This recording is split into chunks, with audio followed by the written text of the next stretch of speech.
Saudara-saudari pencinta insan Intisari Sabda Harian yang terkasih, selamat berjumpa lagi hari ini, Rabu 16 Juni 2021, Pekan Biasa ke-11.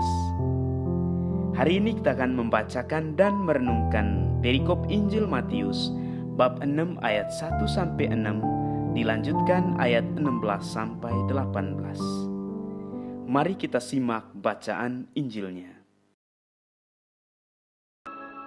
Ingatlah, jangan kamu melakukan kewajiban agamamu di hadapan orang supaya dilihat mereka. Karena jika demikian, kamu tidak beroleh upah dari Bapamu yang di sorga. Jadi, apabila engkau memberi sedekah, janganlah engkau mencanangkan hal itu, seperti yang dilakukan orang munafik di rumah-rumah ibadat dan di lorong-lorong, supaya mereka dipuji orang. Aku berkata kepadamu, sesungguhnya mereka sudah mendapat upahnya. Ya, benar. Tetapi jika engkau memberi sedekah, janganlah diketahui tangan kirimu apa yang diperbuat tangan kananmu. Hendaklah sedekahmu itu diberikan dengan tersembunyi, maka Bapamu yang melihat yang tersembunyi akan membalasnya kepadamu. Dan apabila kamu berdoa, janganlah berdoa seperti orang munafik. Mereka suka mengucapkan doanya dengan berdiri dalam rumah-rumah ibadat dan pada tikungan-tikungan jalan raya, supaya mereka dilihat orang. Aku berkata kepadamu, sesungguhnya mereka sudah mendapat upahnya. Tetapi jika engkau berdoa, masuklah ke dalam kamarmu, tutuplah pintu, dan berdoalah kepada Bapamu yang ada di tempat tersembunyi. Maka Bapamu yang melihat yang tersembunyi akan membalasnya kepadamu. Dan apabila kamu berpuasa, janganlah muram mukamu seperti orang munafik.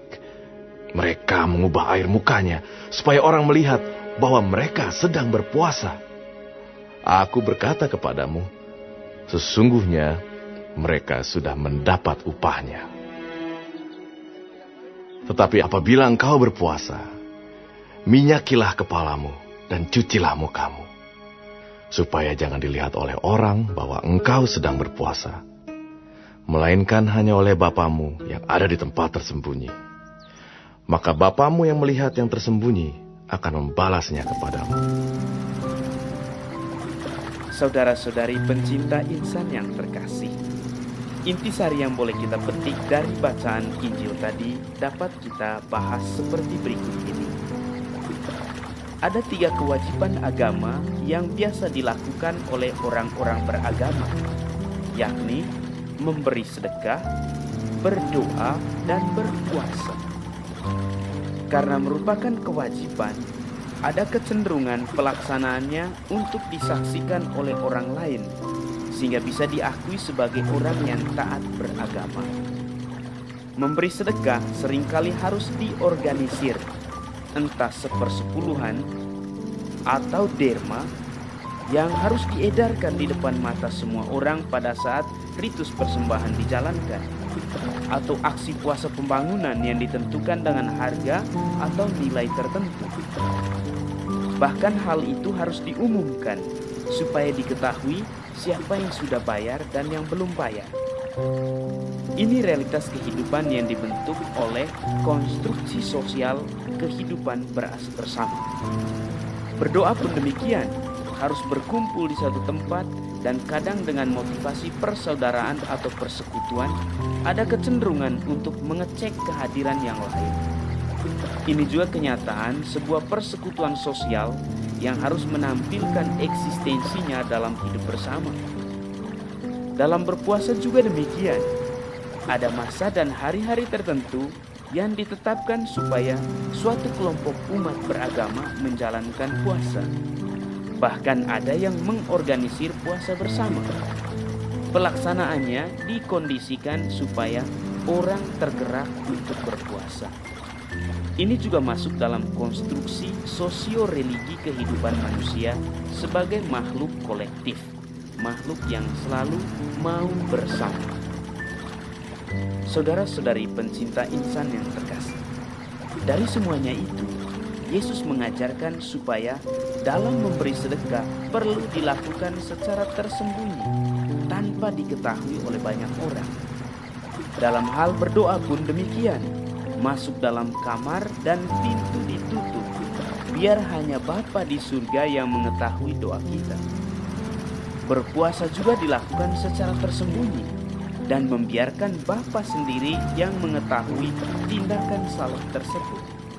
Sedekah yang diberikan, doa yang dilakukan, dan puasa yang dicanangkan akan lebih efektif di hadapan Tuhan jika dilakukan secara tersembunyi, hanya diketahui oleh Bapa sendiri yang ada di surga. Untuk kesaksian bagi orang lain diungkapkan lewat buah-buah yang diberikan Tuhan sebagai hasil dari pemberian, hasil dari doa dan puasa tersebut.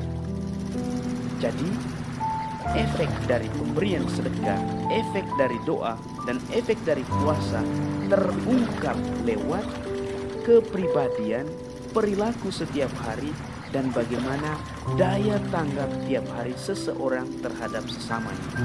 Pada saat itulah diungkapkan, diekspresikan, diwujud nyatakan kesaksian yang boleh kita berikan sebagai hasil dari pemberian sedekah yang dilakukan secara tersembunyi, doa yang dilakukan dalam ruangan tertutup, dan puasa yang dilakukan tanpa diketahui oleh orang lain. Saudara-saudari pencinta insan yang terkasih, sentuhan. Berdoalah bukan untuk dilihat. Berilah sedekah bukan untuk dipamerkan. Dan berpuasalah bukan untuk disiarkan.